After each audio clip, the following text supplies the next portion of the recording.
Alright, look.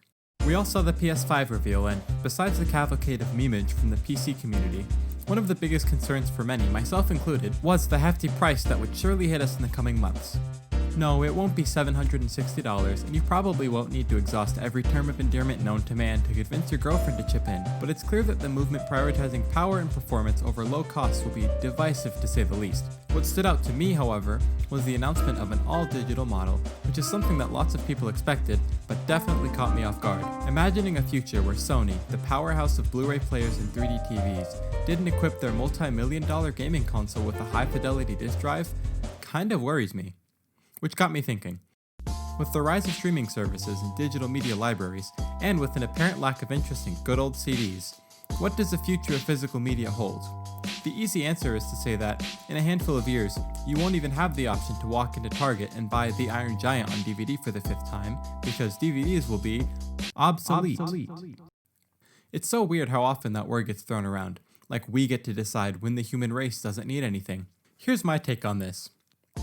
Although physical media doesn't quite cover a broad enough use case to imply that it's inherently superior to streaming or digital purchases, it has plenty of benefits that surely make it relevant for lots of people.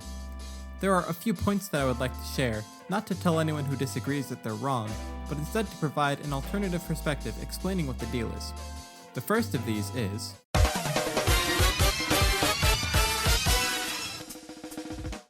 it's my strong opinion at this point that digital will not replace physical, at least within the near future. For the same reason that you can still buy the New York Times both at a street kiosk and in the App Store, many have tried and failed to simplify the consumption of stuff, but real-life tangible stuff still prevails nonetheless. It's no secret that streaming services are on an exponential rise in terms of user interest, especially thanks to network company subsidiaries that produce big-budget films exclusively for these streaming platforms. Many people would consider selling Blu-rays in store to be a lost cause. Why print it on a disc when you can just release it on iTunes and sell it for $25? That didn't seem to stop DreamWorks from mass-producing DVDs of Trolls World Tour, a movie which would have released in theaters but instead released simultaneously on digital and DVD.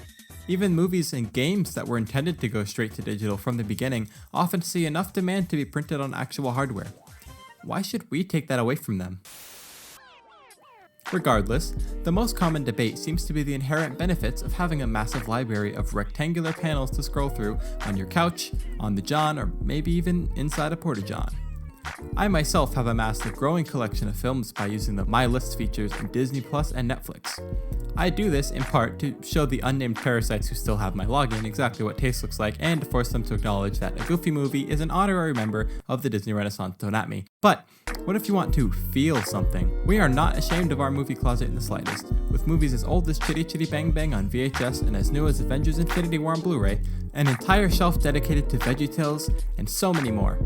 These hard copies contain so many more experiences, like watching movie trailers, that you simply can't replicate anywhere else. In addition to the people who acknowledge the shift to digital formatting, but still maintain an ongoing hard copy collection, there are the people out in the wild who buy collector's edition versions that are extremely rare, and even those who simply don't care for streaming media at all. We, as a population that shares a passion for media, have no right to take that away.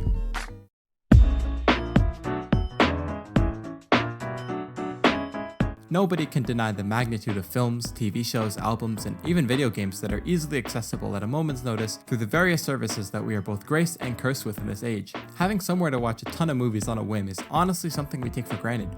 Digital distributors have shown that even one subscription service can provide you with hours of content new and old, and the kingpins like Netflix, HBO, and Disney have most people covered, but most is not enough. One of my favorite movies of the past decade is Whiplash, a film that I adore, but I've only seen about 3 times because, after the 3rd time renting it on Amazon Prime for $5, I started to wonder why I pay so much for all these services that, frankly, don't solve every problem in the way that most people think they do. For the amount of money it cost me to rent the movie 3 times, you can go onto Amazon.com and buy a brand new copy on Blu-ray while still having enough to buy a share-sized bag of Skittles to munch on while you watch. It almost feels like an abandonment of my trust as a consumer. But it doesn't stop at movies. You see, my favorite Disney movie is Aladdin, hands down. Something about the atmosphere, the music, the characters, all of it results in, to me, a go-to animated musical experience. As a result, we own the special edition soundtrack from 2004, complete with Proud of Your Boy and other bonus tracks. It was awesome to pop it into the CD player or Sony Walkman before I even had my first iPod. Fast forward to today, where, after the tragic death of Robin Williams and the slightly less tragic embarrassment of the live-action remake, I often find myself in the mood to bop my head and tap my feet to A Friend Like Me. Such a good song, right? Well, I can listen to it all I want. Before Apple Music was even conceived in the internet's proverbial womb, we had to get our songs through the magic of importing. Basically, you could rip the song straight from your copy of a CD and keep it on your iPod Touch even after you returned said CD to the library. Piracy and otherwise aside, for the longest time, that's how things were done. At least, that's how I did it. But even though I pay $10.65 a month for Spotify Premium, both of Robin Williams' songs from the movie are blocked from streaming anywhere in my country. Obviously, this is not entirely Spotify's fault, and it's instead a product of the complications between Williams and Disney, but the point still stands. There are countless examples of games, movies, and even entire albums that remain lost to time just because someone forgot to dump the files onto their hard drive. In the case of digital exclusive media like Scott Pilgrim vs. the World, the video game, what's to say that in a future where games were only released on the Epic Games Store, content doesn't run the risk of disappearing entirely? Emulation, piracy, and otherwise have always been and will continue to be enough for a lot of people, but it's not a solution. It's, for a lack of a better term, a cop-out. Streaming will never have everything for you and has no obligation to provide an infinite library of movies, songs, and games. They give you what they pay for the rights to, and if the thing you're looking for isn't there, you're out of luck until they hopefully put Back to the Future on Netflix again. I think this is where it sunk in that, at least to me, streaming a movie is an illusion of maintaining a personalized collection. The truth is, companies own everything you watch.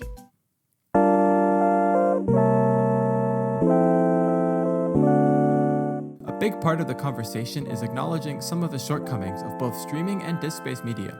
Blu-ray discs have superseded even the highest end of digital services by providing the highest video and audio fidelity with no end in sight. Likewise, digital media is the only official way to watch on a device without a disk drive, which is quite obvious at this point. Sure, both discs and hard drives have the potential to fail, but your shelf of Blu-rays can never be corrupted, incompatible, or hacked. It's the extra security of knowing that because I own a large, growing library of DVDs, I can use it forever until my disc scratches, my player breaks, or until I die. That's something that, frankly, VOD libraries just don't have yet. I remember hearing about how cool it was that the Wii could be modded to play DVDs, because natively it only reads game discs. The PS2 is the best-selling video game console of all time, because it provided a much lower entry cost for the average family to have a DVD player in the household. This continued on through the PS3 and PS4 as well, so to see Sony planning to offer a version of their flagship console that won't have the continued functionality is almost frightening. That same DVD copy of Stuart Little that has since been able to play on all of your Sony consoles just became outdated. But it's clear that the notion to remove the disc drive was a marketing move set in motion by Xbox with their all-digital version that saw a $50 price cut from the base model. You'd think removing a mechanical disc slot saves a ton of money for console manufacturers, while, in reality, the savings from removing decade-old technology pale in comparison to the not quite affordable costs of flash storage, which, oh yeah, would need to increase significantly to justify being all digital in the first place. People argue that because Microsoft and Sony force you to download additional data for their games even with a disc, it means removing the middle step and cutting out discs entirely, essentially requiring everything to be over the air.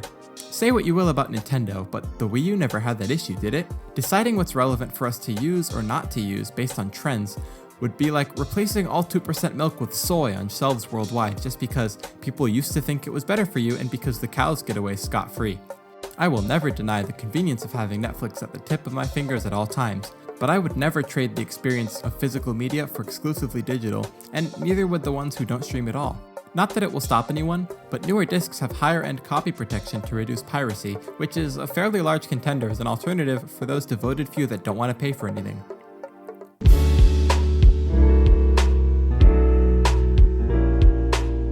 The saddest part thus far is that, even though I just spent the entire video praising physical media, the reality of the situation is much more dire.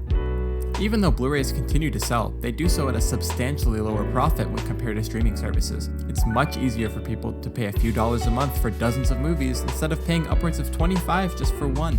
I can't even say that special features are an excuse anymore considering Disney Plus has offered them since release. I've very rarely had issues with disc failure, but being an owner of the Game Boy Advance and Nintendo DS, I've lost countless cartridges over the years, which was not helped at all by the reduced size for the Switch.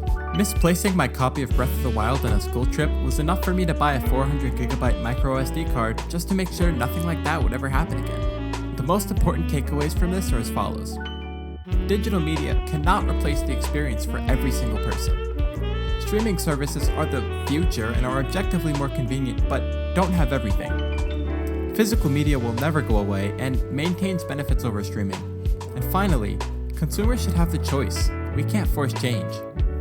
Even if you don't care for DVDs, is it really fair to abandon an entire medium in favor of a not quite complete alternative? What's stopping you from ignoring hard copy releases entirely? The way I see it, digital services will continue to flourish and even succeed against the physical market in the coming years, albeit only as a supplement. Lots of people will always want something tangible to fall back on whether you like it or not. And honestly, a world where my Netflix subscription, Xbox game library, and shelf of Blu-ray discs live in tandem is, frankly, a future that I can't wait to see.